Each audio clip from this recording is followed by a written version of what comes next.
Hi, I'm Alison Crouch from Move Smart Movement, and today we're going to do a combination of strength and balance exercises recommended by Osteoporosis Canada for supporting your bone density, and a couple of warm-ups that are going to help you make the most out of those exercises. We're going to start with rolling out our feet because that's an incredibly helpful tool for improving your balance, your coordination, and any of your lower body strength training exercises. I'm using yoga tune-up balls. You can use whatever you have to hand. And we'll start by rolling out one foot, just however feels good to you, with as much or as little pressure as feels good to you. We're not looking to pound in deep into your foot. We're not looking for a 9 out of 10 amount of sensation here. We want something that feels good and welcoming. And if you have a hard time with foot discomfort, you could sit on a chair, which is going to put less pressure on your foot. And cover the whole surface of your foot. Get all the way around your heel, all the way to the inside of your arch, all the way to the outside of your arch. I happen to be wearing socks today, but you could absolutely be doing this barefoot.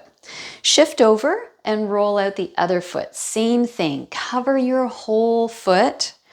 Get all the little nooks and crannies, stimulating the nerves in the bottoms of your feet, getting some stimulation to the connective tissue, the skin, the muscles in your feet, helping them to move more smoothly and help to absorb your load, your weight when you walk, when you run, when you jump. It all helps to make you a little bit more balanced and a little bit more responsive. So then put those aside so that you don't trip on them later. So we'll move those over here. And we'll go for our first balance exercise. Well, our only balance exercise for today. You are welcome to use a chair or a wall or sturdy piece of furniture if you feel like your balance is already a little bit challenged. Otherwise, you can just freeform it. Lift your left leg a little bit off the floor. And really think about pulling your right leg deep into your hip socket. We're not looking to just kind of flop over. We really want to bring your pelvis, your ribs, and your spine into a nice long tube of support in the middle. So we're working your standing leg. So that's the balance part. But we know that it's not enough to just balance. We need to also do something to make it a little bit more complicated. So we're going to double it up today by doing a leg circle with the other side. So now we're challenging our brain to think about two different things at the same time. We're changing our weight distribution, which makes the balance a little more challenging, and we're getting a little bit of nice mobility into the circling leg.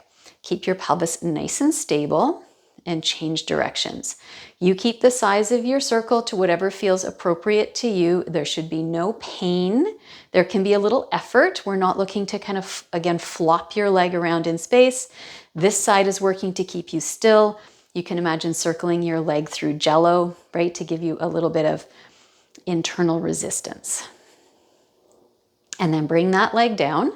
Take a moment, do a little shimmy, shimmy, shake out that standing leg. And now we do the same thing on the other side. Use an assist for balance if that makes sense for you. Feel the spread of your toes, right? We did that nice rolling so that your feet can be nice and wide planted into the floor. Press your leg, your foot, and your hip down into the ground. Pull your left leg deep into your left hip socket, lifting your right leg up a little bit. Doesn't need to be a lot. Take a moment, exhale, pull your stomach muscles in around your spine, around your ribs, around your pelvis. Create that centering feeling. And then use your hip muscles, going through your imaginary Jello of whatever your favorite color of Jello is, to make leg circles on the right. We usually expect that this is going to feel a little bit different from one side to the other. So if that's the case for you, you're bang on target. One more in this direction and reverse. You can see I'm a little bit more wobbly on this side than I was on the other side. 3, 2, last one, and bring that leg down. So that's our balance exercise for this week. And then we're going to go into an upper back and arm and shoulder exercise. So we're going to do the same circling to do a warm-up, but with the arms and shoulders. So start by making really good strong fists and plant your feet into the floor. Connect your inner thighs. Imagine you're squeezing a ball or a block. Pull your leg bones deep into your hip socket. Do that same connecting and wrapping feeling around your trunk. So everything is working a little bit to keep you feeling energized. And then spin your arms from your fists all the way up to your shoulder sockets. So you can find the place where your arms feel best. I'd rather they not be back behind you because that's going to be inclined to move your chest and your ribs and pelvis forward. I'd like you to feel like you're really nicely strong and stacked. And if you have shoulder stuff, you need to find the angle and the range where this feels good and strong and competent. We're not looking to generate any pain, through your bicep tendon into your shoulder joint. Even if your rotation is really small, that's okay. And then turn out, so your fists are pointing kind of towards the ceiling, and make circles, again, of whatever size works for you. So that might be here. It might be here. Either one is fine. Anything in between is fine. We're looking for the range where you feel smooth and strong and controlled and competent. And you're still going through your imaginary jello. Change directions. You might feel your shoulder blades moving as you do your arms into the back of the circle. That is fine. But again, we're not looking for your whole body to move. You're keeping your trunk super stable, so it's just your arms moving in your shoulder sockets. Last one, and then let your arms come down and rest. So now you do want a chair or a coffee table or something that's kind of chair height, and we're going to do a bent over, single arm bent over row. So you can do this in a bunch of different ways. You can do it with no resistance. So here's the motion. Super supported with your left hand on the chair and your left foot forward, your right leg back, your butt untucked and your spine nice and long. So we're not looking to flex our spines when we're exercising with weight. Not a great choice for us with osteoporosis. You make a strong fist, and then you pull your elbow straight up towards the ceiling so that your thumb comes in towards the side of your ribs. Again, you'll probably feel your shoulder blade moving, and we're keeping our chest pointing straight down towards the chair, so there's no rotation.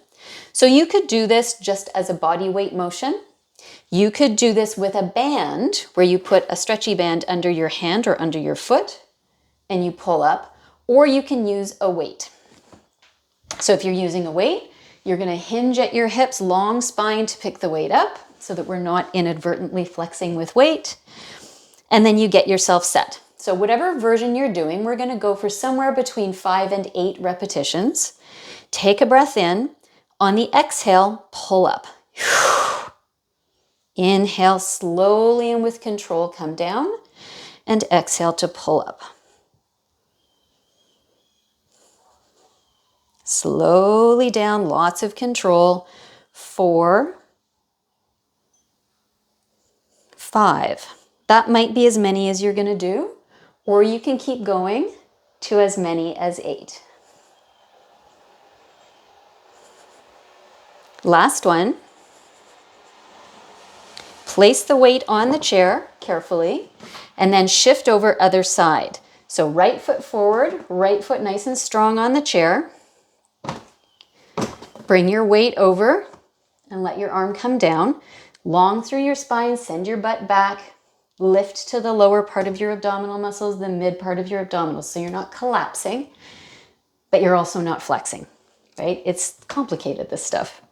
Inhale to stay, exhale to pull up. Slowly control the down and lift.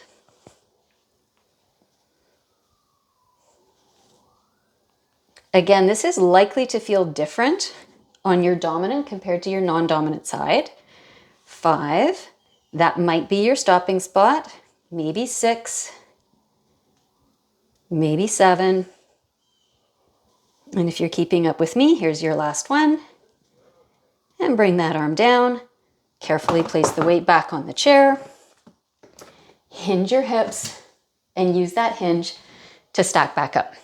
You are welcome to go through that series 2 or 3 times in a row. So a little bit of a roll, single leg stand, circles in each direction on both sides. Spin your arms, circle your arms, back row, 5 to 8 on each side, anywhere from 1 to 3 sets. Got questions? Pop them in down below. And as always, don't forget to like and subscribe. See you next time.